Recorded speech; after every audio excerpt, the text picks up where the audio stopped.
happy, you're always gonna grin. You get out what you put in. You get out what you put in. Never gonna lose, never gonna win. As long as you're happy, you're always gonna grin. You get out what you put in. You get out what you put in. You get out what you put in.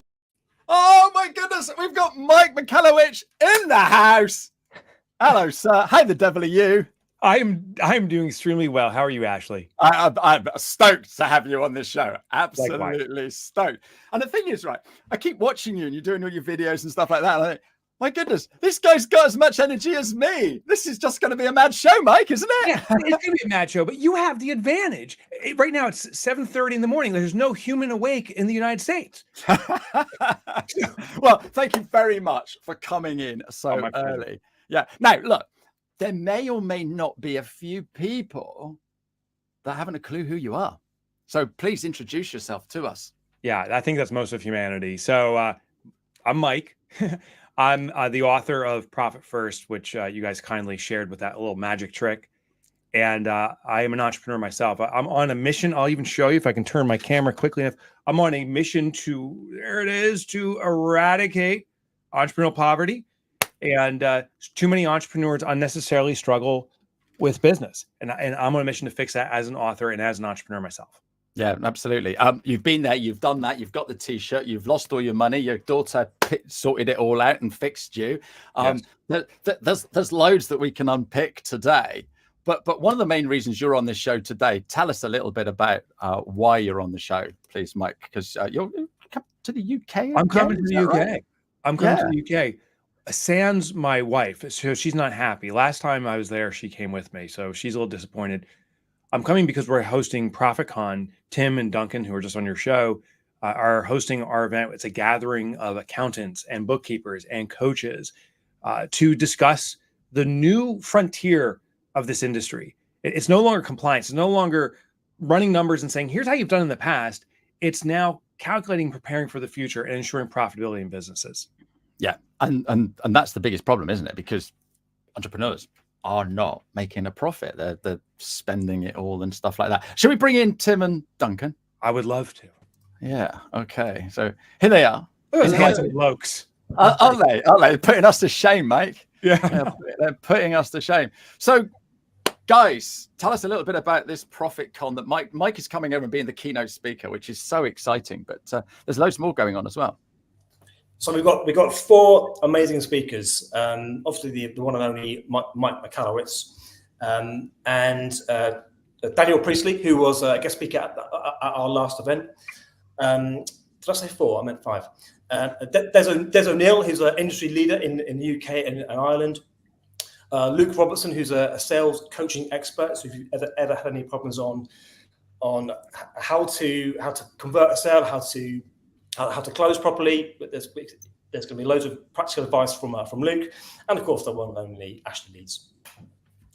I'm going to be on the same stage as Mike. No way, that's not happening. Is that really real? Is that real enthusiasm or is that not real? No. You're really okay. I am just loving my journey. The things that I've got up to since I've become a LinkedIn specialist, and it's just incredible. I'm going to have to go to the comments. We've got loads and loads of comments. People are so excited to see you, Mike. Good afternoon. Hello, Mike. So nice to see you again. Love to meet you, Ashley. Julia's need coffee with the two of you in the room. Yeah, absolutely. Mike, have you got caffeine in your coffee? I do. But I have American coffee, which is horrific. I must admit that. The British coffee is 10 times better. So yes, I'm drinking mud. Yeah, so mine is decaffeinated.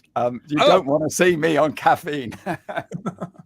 Ian Senior is coming to ProfitCon. He's looking forward to that. And Eric used Profit First countless times, not for just setting what should be allocated, but also building a budget from it. And Jeremy Freeman, good to see you again. Saw you at the Entrepreneurs Circle convention last year, and we had a good chat. And loving your bookcase. Yeah, that is the best bookcase ever, isn't it?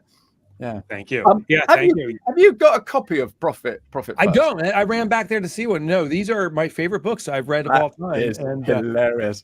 Tim, you've got one you can give me, haven't you? I've got one. I've got one. Thank Would you like one, Ashley? Yeah, well, that's the one that Mike signed for me, isn't it? Pass it here. Absolutely. Here you go. Oh, thank you very much indeed. Look at that. and in the front there, look at that. Ashley, you're the greatest. That's what it says. So this book, Mike, how did it happen? Yeah, well, I gotta say, I'm shocked how small England is that you can pass books like that. I mean, I had no idea. Okay, so I was trying to be funny, and I forgot what was the question. Where did the book idea come from? I'll give you a clue. Your daughter gave you a piggy bank. It did. Yeah, it was. I had early success in my life in business, but I was chock full of arrogance and admittedly ignorance, and I blew everything to the financial destruction of my family. And my daughter, she was 9 years old at the time, ran to me with her piggy bank and said, "Daddy, I'll take care of us." And it was the most shameful and I'm embarrassed about moment in my life, but it did become a seed for change. I do want to share. I think we've all experienced those darkest moments. It's not like the next morning you wake up and say, "I got this fixed." I started to drink, not coffee, other things, and struggled with it for years, depression. But there became a moment I said, enough is enough. What am I going to do to fix this? And I started creating Profit First for myself, not because I believed the system would work. I was desperate to find something, and it started to work. I wrote about it in the Wall Street Journal. They invited me to be a columnist. It hit, and it's like, wow, more people need this, and subsequently became a book. Now we have we're approaching 900,000 businesses that have deployed the system. 900,000. That is a legacy and a half, isn't it? Tim, you're here because your business was, you said, floundering, and then you found the book. A good word to describe it. Yeah. So go on, tell us a little bit about because here you are now, UK Profit First professionals, and you're helping other people implement it and doing all of that. So come on, tell us your story then. I'm here now with my business partners, Duncan and Mike, and it's fantastic to be able to say that. But yeah, my accountancy business was, I used the term floundering. I was working really long hours, and I wasn't providing myself and my family with the lifestyle that running my own business should have given me. And I knew I had to change. I knew something had to change with the way my life was going. When you're really stressed out at work and you're overworking and you're tired, you're not providing a good service for people, but it also affects you mentally, doesn't it? Massively. Mike touched on depression and that, and it just compounds and compounds. So I was looking for something, and a client of mine, I was having a coffee with him, and he used to be involved in marketing. He was actually in the entrepreneur circle, so I will give him a plug, as it's been mentioned already, although I have no reason to, but I will do because it's fair to say. And he said, so Nick said to me, "Hey, Tim, have you heard of a book called Profit First? It was talked about in our mastermind meeting last week, and I reckon you would love it. So can you pass it back, Ashley? And I might be able to." No, I'm joking. So I'm keeping this one. It's signed. I'm keeping it. So the reality is, 2 chapters in, as Einstein said, eureka, the light bulb moment hit me. And I just thought, I've got to find out more about this. I carried on reading the book. In the meantime, I reached out to Profit First professionals, and I spoke to Mike's business partner, Ron. Ron's great on a call, as we all know, and he gave me some great advice, and he also invited me to join. He didn't make it easy, and quite rightly so, because they only want the right people joining in Profit First professionals, and that's a policy we use in the UK now as well. But I joined.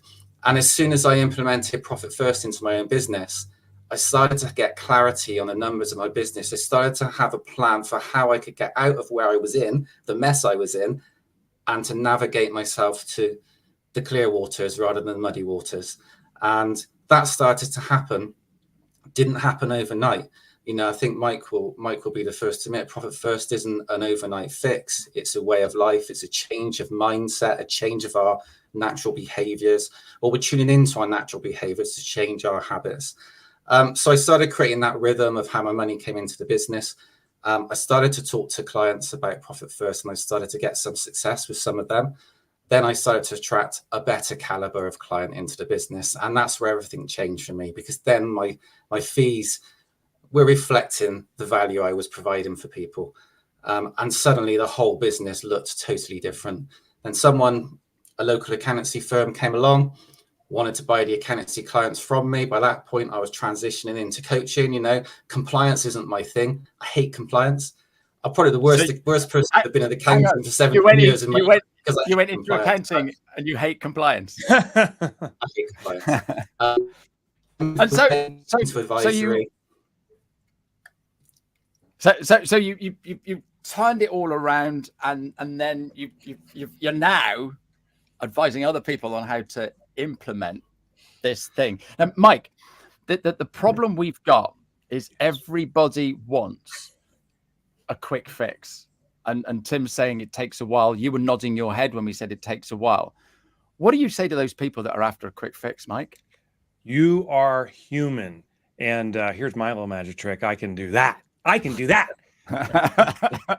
So yeah, you are totally human if you want a quick fix. And the challenge with traditional accounting is we fight that. We say, well, you have to follow these protocols. You have to change your habits. You have to change who you are. Profit First does not change who you are. It channels who you are. It allows you to, if you log into your bank account to see how your numbers are, you're human, and this system works with it. And it won't give you the permanent fix, but it'll give you quick wins. It's based on behavioral techniques, specifically operant conditioning, but basically quick, small wins accumulate to a new pattern of appreciation and value. And that's what Profit First will do for you. No, absolutely. I love that. We've got more people saying stuff here.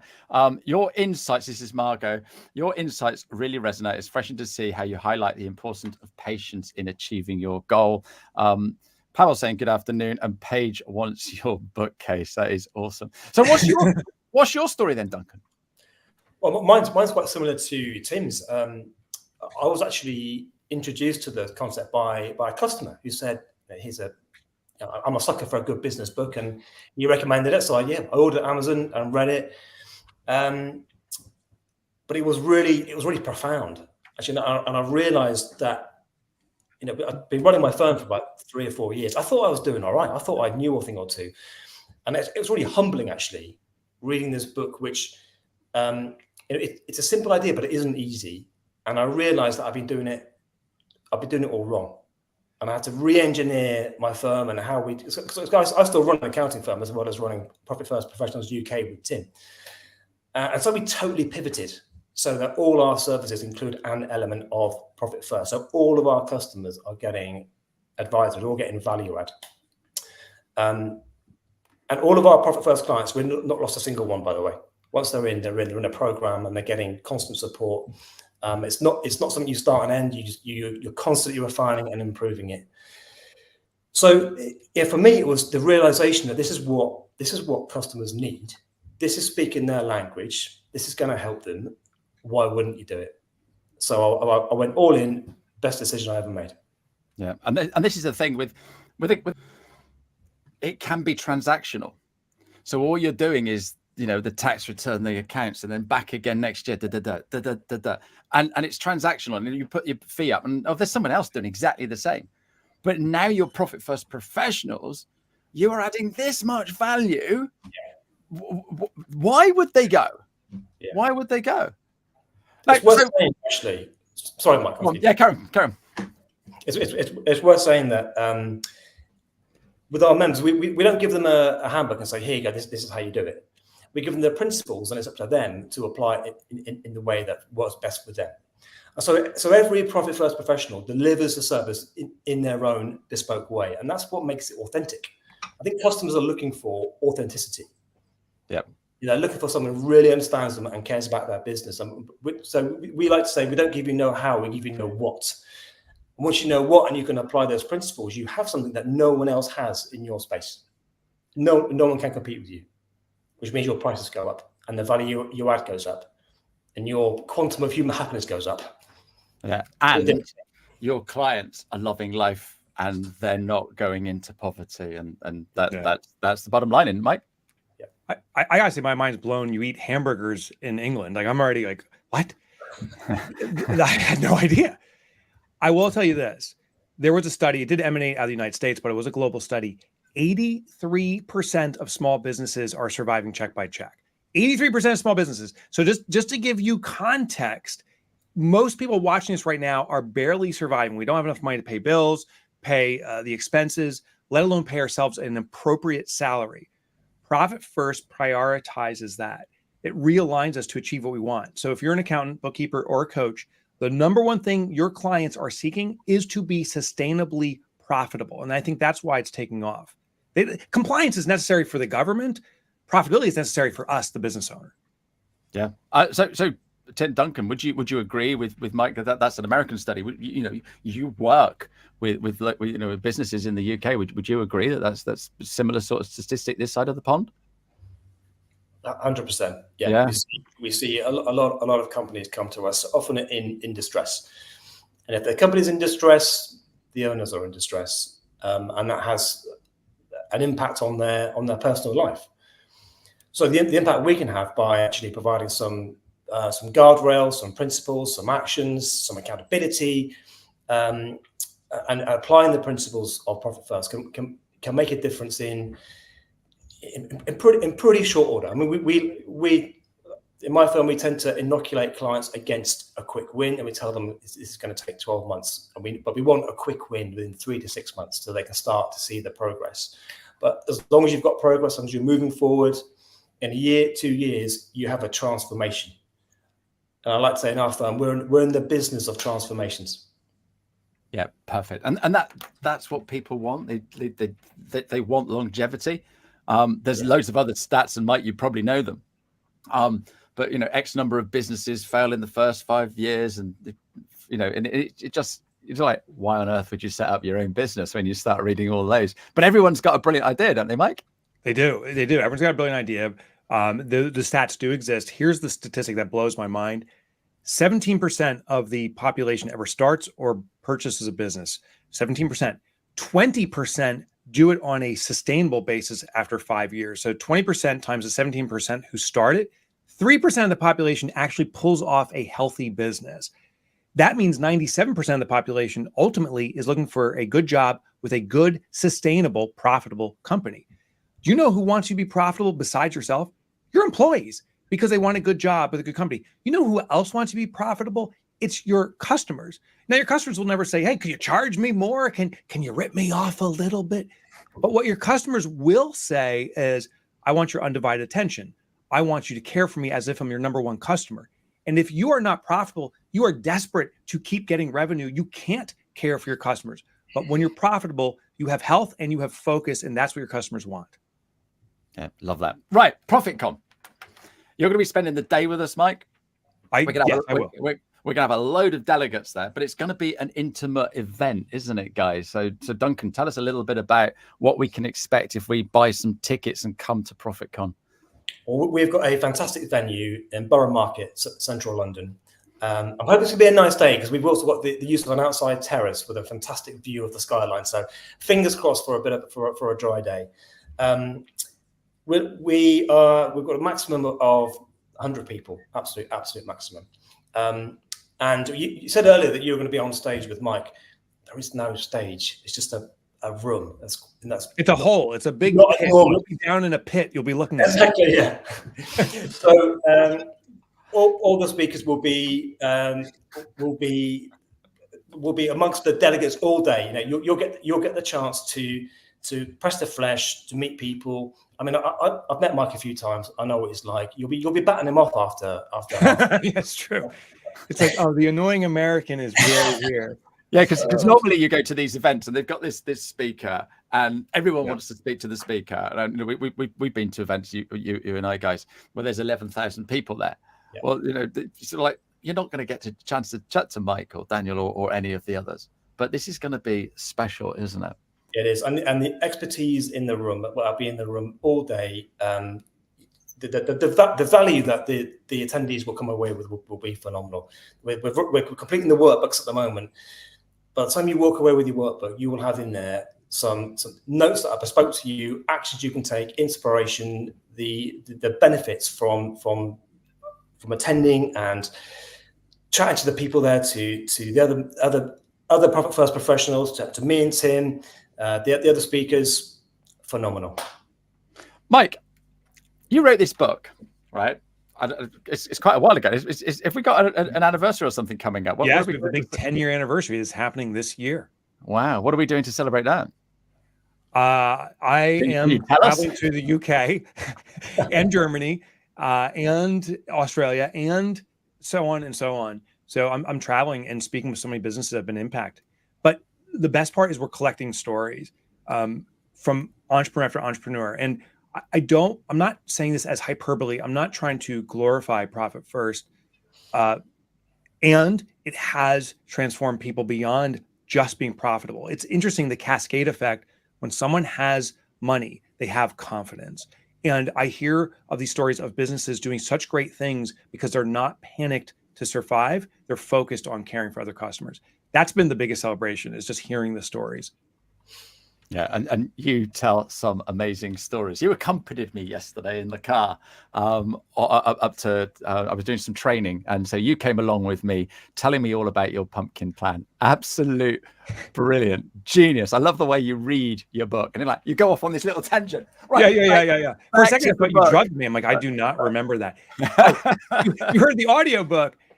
Yeah, I think one talent that I think we crave as consumers is storytelling. Yeah.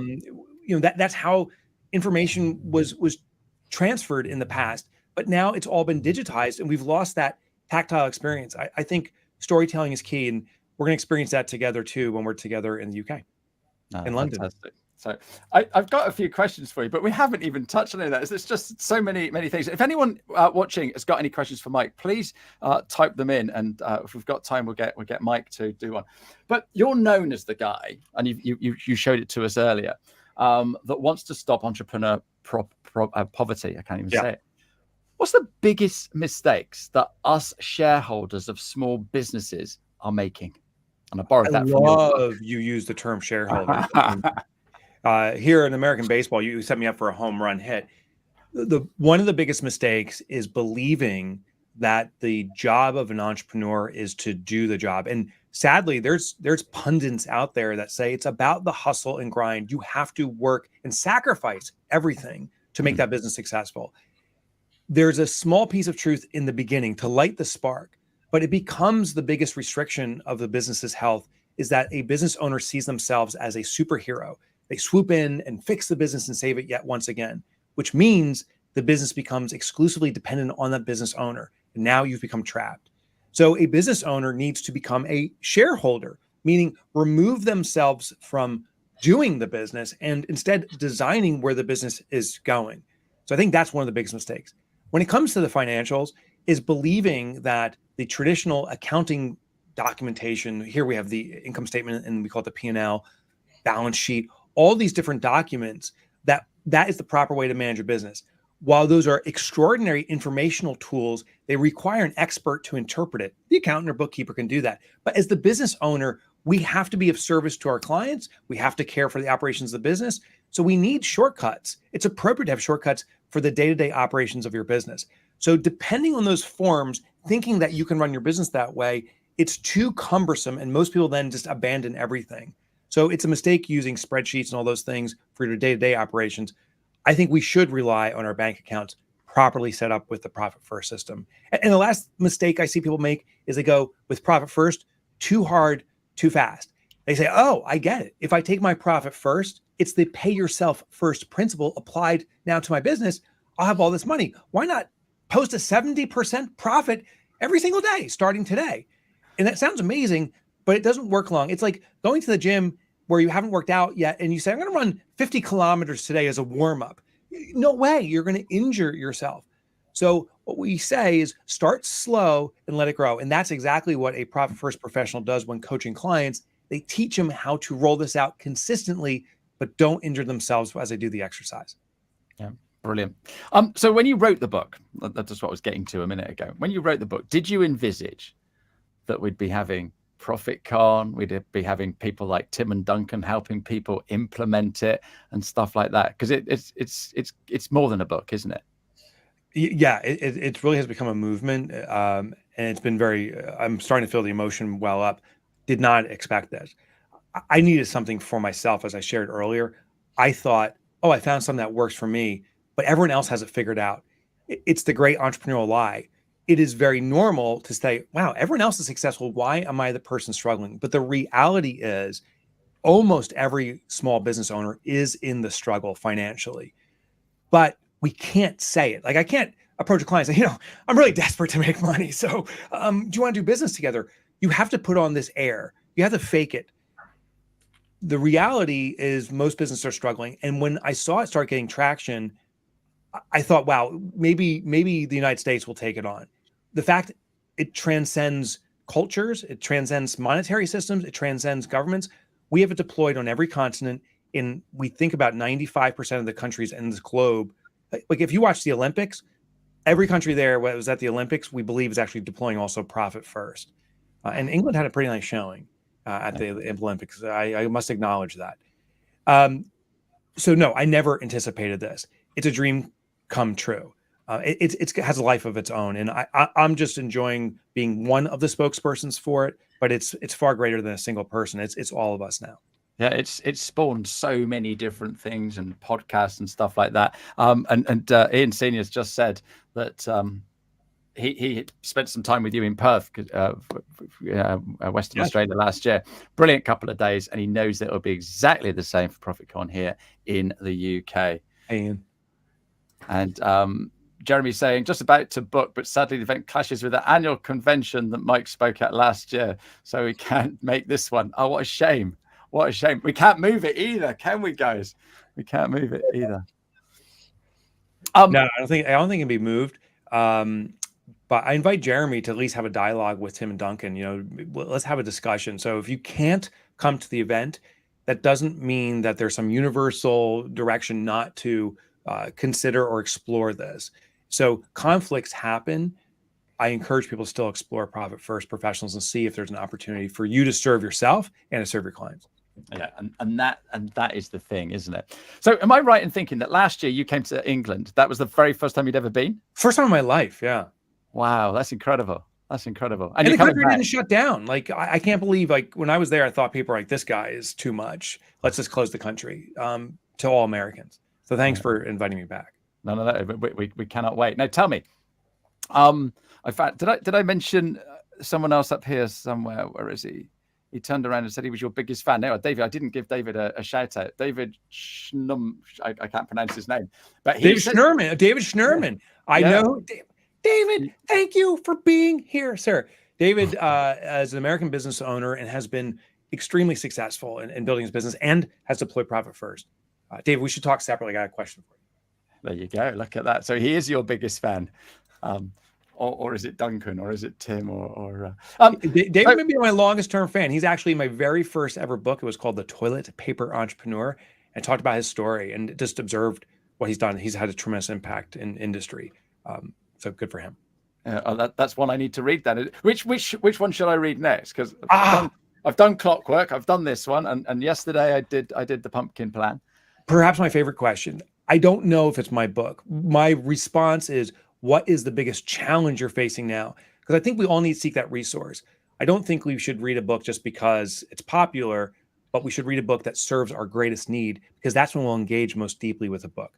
I have written 10 books, and they address different elements of business, from hiring and firing to running a business super efficiently and everything in between.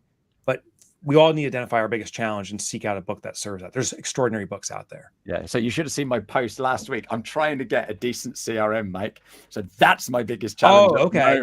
And that post absolutely went wild. So and it's really sad, because so many people were coming on having the same issues that I've got, because it's just too complicated. I'm so with you. I'm actually developing my own CRM. I did research and deployed so many systems. I want to pull my thinning hair out. But I've discovered that maybe making my own simple system is the way to go about it. Right. Can you do that in a couple of weeks, or have I got to Yeah, wait it's a little almost bit maybe longer? I can get it to you. Yeah, yeah. It's the working name is 150 Heroes. I don't want to go down a rabbit hole here, but I think 150 contacts that are really well cared for is far better than having these massive systems of thousands of people like LinkedIn that you don't really know. Yeah, no, absolutely. And that's straight back to the pumpkin plan again, isn't it? Yeah. Guys, we have run out of time. All right. Last year we did, it was a Profit First conference. This year it's Profit Con. What are we doing different? What are we going to shake up? What can people expect? Well, they can expect to come and do a bit of work. You know, when the attendees. Oh, it's not a jolly. It's not a day out. They shouldn't expect to turn up and sit back and collect some swag from some vendors. No, you're gonna be doing some work. You're gonna be working together. That's going to be interactive.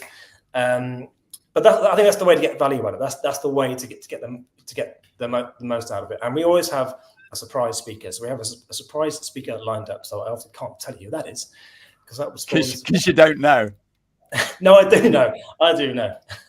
And I have one thing I'm going to be sharing, and I'll give it a little tease, is that I've discovered in all my research is that setting a corporate goal is the biggest mistake organizations are making, and it's slowing down business growth. So I'll share why and what we actually should be setting. And David Schnurman and anyone else from this side of the pond, it's worth a flight over for the answer, I promise you. Oh, that is a huge tease. Mike, what a way to end the show. Duncan, Tim, Mike, thank you so much for coming on today. It's been an absolute blast. Are we going to have that quick jam or not? Oh, yeah, I got an acoustic here. Let's get it out. I got an acoustic. I don't know. I don't even really have a strap on here, but we'll do a little blues.